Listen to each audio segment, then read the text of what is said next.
Hey everybody, Maya here checking in. Happy whatever today is. I am coming on here today because I'm feeling a vent, and I normally don't have venting sessions, but I do have them. I just don't have them online.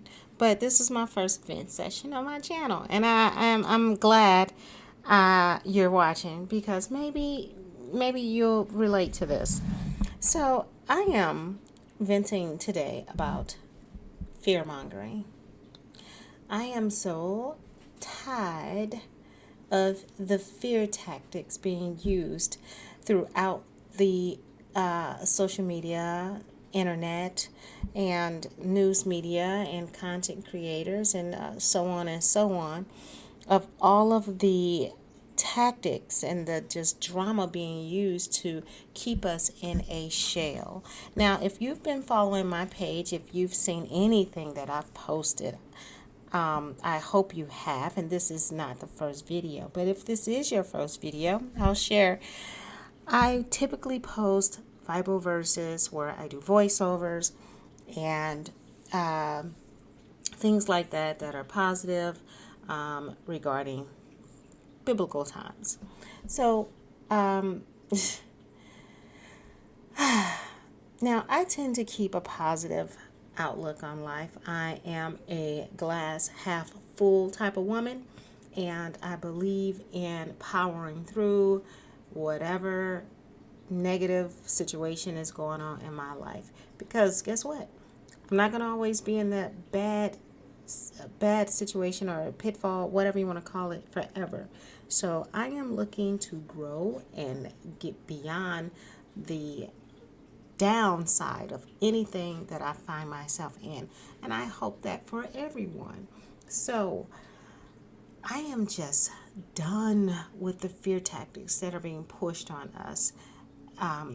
Given the recent election, you all know who is in power right now. I do not need to say any names, but I am so tired of hearing the dramatic, delusional, just scare tactics coming from some of the places that they should not be coming from. And who might that be?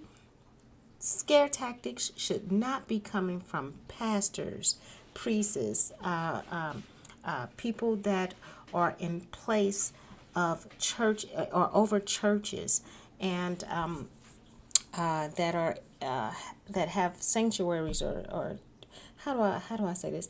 We shouldn't be getting scare tactics from preachers, the media, the networking that reports news. We should not be getting that type of content pushed down our throats daily. Pastors, number one, I am just so sick of seeing the scare tactics that are being used over the church. What is going on? I mean, it just does not make sense. Now, if we are 2 Timothy 1 and 7, I want to read that before I do anything else. For God hath not given us the spirit of fear, but of power and love and of a sound mind. For the spirit God gave us does not make us timid, but gives us power, love, and self-discipline. What about that whole verse makes me think I should believe in any fear that could come from the administration that has been given power right now today? What about that verse would make me believe that God didn't give me everything that I need to withstand whatever circumstances are going on in today? I just don't get it. I I I just don't understand how many of us call ourselves believers and we get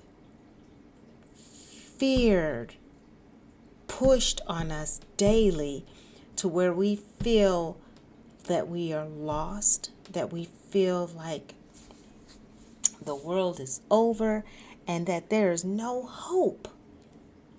I am so confused. How are you calling yourself a believer and you are believing less in him and more in what man is able to do to you?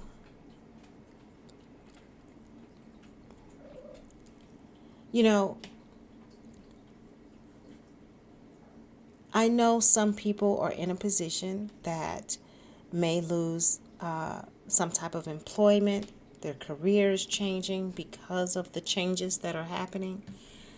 But everything that happens to us is already been foreseen by God. His plan. This is part of his plan. You are in a season of change and growth. You've learned whatever you learned from the position that you were in, the job that you were doing. And I'm not making light of this. I hope this is not being taken as just get over it, because that's not what I mean. I am meaning that your life is on a path still. This was already going to happen.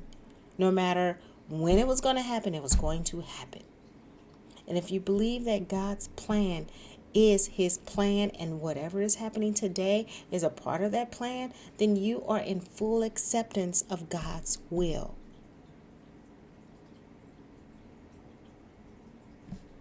Remember, even our bad decisions that we make on our own are still a part of God's will. So what makes this any different?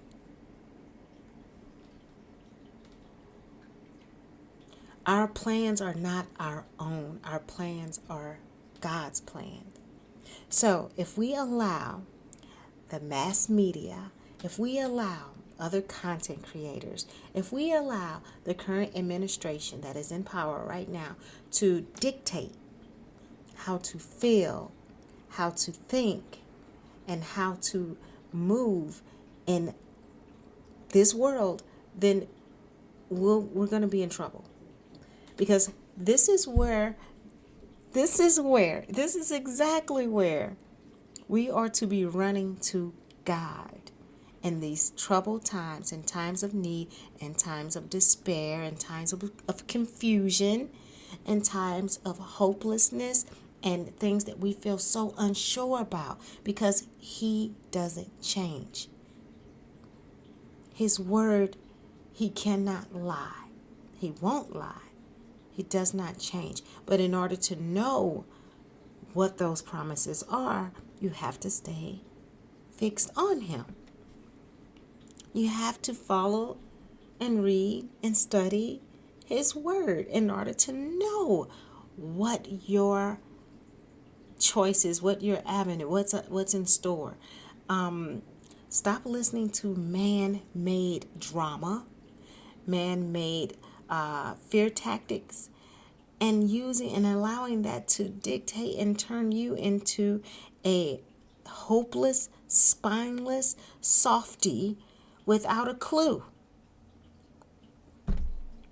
Let me go over these 3 things that are in 2 Timothy 1:7. Now, God gave us power, love, and self-discipline. 3 little words. I'm going to go over the 3 basic definitions of those. Power generally refers to the ability or capacity to act or produce an effect. It can also denote control over people or things, often in political contexts. In broader terms, it signifies the ability to influence or direct the belief of others. He gives us power. He gives us power. Now, love. Basic term of love. A strong affection for another arising out of kinship or personal ties. We have kinship. We have personal ties. You know why? Because we're a brother and sister in Christ. Where one or two come together and pray on such a thing. What's supposed to happen? I know you know the rest of that. So you're not alone in this. When you are feeling the down, you feel like lost, you're not supposed to just dwell in it on your own. There should be someone there with you that you can hold hands with, and that you can get that, stir up that power and that love, and build on a prayer for his will to come into place. Now, the last thing, self-discipline. Self-discipline refers to the ability to control one's actions, emotions, and impulses in order to achieve specific goals or maintain desired behavior. He gives us self-discipline to control our actions, emotions, and impulses in order to achieve specific goals. You don't have to fail. Even if everything is falling down around you, you were built with the tolerance to achieve and maintain desired outcomes. Y'all, stop letting this world beat us up. Stop letting whatever laws change, whatever passes, because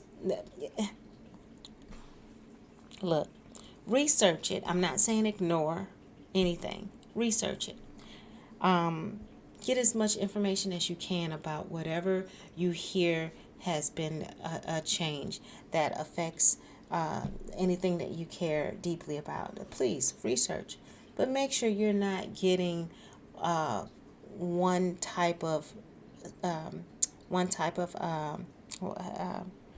outlook on it. Listen to at least 10 to 8 different people. Read up on the actual item itself. Don't just read the headers. We know clickbait. We know headers that just grab our attention, and we use those one lines and think we know the whole story. That is false. Stop putting yourself into that type of situation where you know less and less by just reading some crazy headline and driving yourself bonkers. Read the whole article. Did the article actually say what that heading said? Because a lot of times it doesn't. Okay? If you hear someone saying that something's supposed to happen and it gets your heart to thumping, make sure you go find exactly out about what that is, so you know it's, because everyone doesn't comprehend the same information the same. They may take one word and it means something else different to them. You know how definitions aren't, that's another thing. I really can't get into that right now. I just don't understand how we have all these different definitions for one word when it should mean what it means, but everyone has a different outlook and they have their truth, and there's no such thing as this truth and that truth. There's only one truth. Look up the words, find out the actual meanings, and stop playing these guessing games and making up what you feel like a word should mean. Oh my goodness, that's a whole nother topic. But you're scaring yourself for nothing. You're allowing the world to fear monger you. And you know what? Who's doing it the most? I meant to start this from the beginning, or did I? Preachers, churches of all places are instilling fear, and it's just so. I'm looking like, is this a real church? Is this church for real? I'm just not getting how we call ourselves Christian, but are filled with so much fear about the unknown when we know God says his plans for us are good, to prosper us, to build us. We're not lost. Now, the longer we play into the fear tactics that are out there, then yes, we will fall into those dire situations. We will be trapped away and have to crawl ourselves out of these holes that we allowed ourselves to fall in. But stay with God. Stay with 2 Timothy 1:7. You are not made from fear. Fear is not from God. Scare tactics should not move you into thinking that you are lost.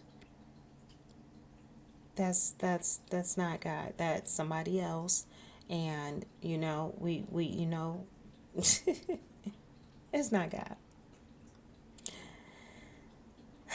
That's my vent for today. I'm so tired of hearing about the tactics, about how we are about to lose the world when we're actually gaining. Every day that you are alive, you are gaining a new opportunity to make God's will in your life come true. I wholly believe that. So, my friends, please stop allowing the scare tactics to come into your mind and change your whole attitude to a hopeless, almost soulless individual.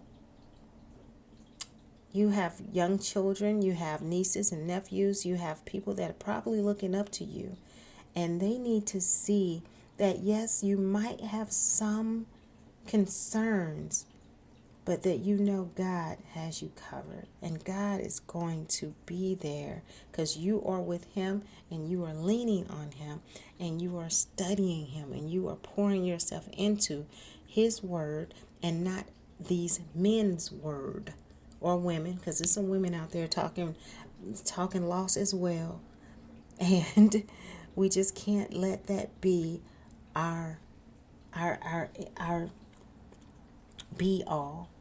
God is it. He has the final say. So that is where we should be running to. That is who we should be consulting for our next steps and praying to Him that His will be done. All right, guys. I hope that wasn't too bad of a rant, but that was my rant for this. I'm just tired of hearing about this and this and this. Nobody can take what God has for you. Nobody. Not even you. You can't even take what God has for you. Even if you self-sabotage, if God has something for you, it is coming. And I don't know about you, but I don't want to be missing my blessings. I don't want to be pushing away what He has coming my way because I allowed some fear tactics and some others who are not positive and who aren't leaning on God like I know we should be to come into my life and drag me down with them. No sir, no ma'am, no thank you, no ham. We not playing those games over here. If they're not uplifting me and trying to keep me set on God, and I can't get them to be set on God, well, you know what? We just might need to depart our ways, and I need to find a new circle because, honey, you're not gonna have me down there with you when I know what God is in my life, and Okay, y'all. All right, so I hope this message has helped bring someone out of the dump or the holes that they were falling into. Crawl up out of that. Get up out of there. You are a creator. It is time for you to create what God has coming for you. Okay? All right, y'all. Talk to y'all later.